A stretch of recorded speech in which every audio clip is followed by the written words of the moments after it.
எம்ஜிஆர், சிவாஜி இவங்க 2 பேரும் சேர்ந்து நடிச்ச ஒரே ஒரு படம் எதுன்னு தெரியுமா? அதுதான் 1954ல ரிலீஸ் ஆன கூண்டுகிளி.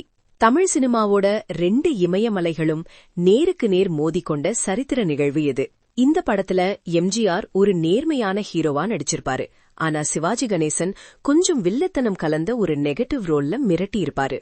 நட்பு, காதல், துரோகம் இந்த 3ஐயும் கலந்து உருவான ஒரு உணர்ச்சிமிகு கதை.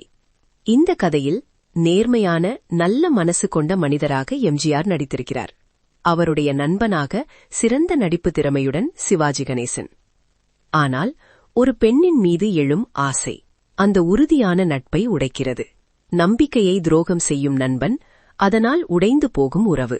நிஜ வாழ்க்கையில நண்பர்களா இருந்தாலும் திரையில இவங்க 2 பேரும் எதிரெதிர் துருவங்களா நின்னது ரசிகர்களுக்கு ஒரு பெரிய ஆச்சரியம். ஆனா அவங்களோட தனிப்பட்ட இமேஜ் காரணமா இதுக்கப்புறம் இவங்க 2 பேரும் சேர்ந்து நடிக்கவே இல்ல. இந்த கதையில் நட்பை உடைக்கும் சக்தி யார் தெரியுமா? அது ஒரு பெண் கதாபாத்திரம், ஹீரோயின் B.S. சரோஜா. அழகும் உணர்ச்சியும் கலந்த நடிப்பு. M.G. ராமச்சந்திரன் மற்றும் சிவாஜி கணேசன் இருவரின் வாழ்க்கையையும் மாற்றும் ஒரு பெண். அவருடைய நடிப்பு இந்த படத்துக்கு ஒரு உணர்ச்சி ஆழத்தை கொடுத்தது. இது சாதாரண ஹீரோயின் ரோல் இல்ல, கதையை முன்னேற்றும் முக்கிய சக்தி. கூண்டுகிளி படம் பத்தி உங்களுக்கு தெரியாத 3 ஆச்சரியமான விஷயங்கள். ஃபேக்ட் 1. தமிழ் சினிமாவில் ஒரு சக்தி வாய்ந்த பெண் யார் தெரியுமா? அவர்தான் T.R. ராஜகுமாரி. நடிகையாக மட்டுமில்லாமல் தயாரிப்பாளராகவும் தன்னை நிரூபித்தவர். அவருடைய தயாரிப்பில் வந்த படம் கூண்டுகிளி.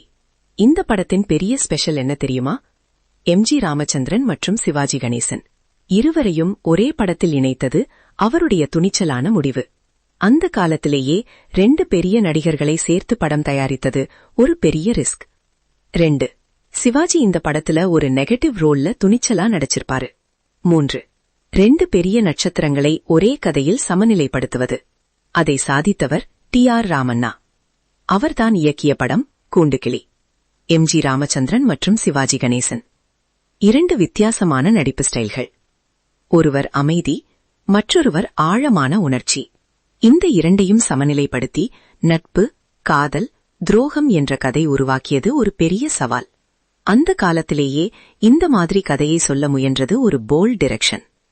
படம் அப்போது பெரிய வெற்றி இல்லை என்றாலும் 2 ஸ்டைல்கள், ஒரு கதை, அதை இணைத்த இயக்குனர் ஒரு துணிச்சல். தமிழ் சினிமாவோட இந்த அரிய பொக்கிஷத்தை நீங்க பார்த்திருக்கீங்களா? கமெண்ட்ல சொல்லுங்க.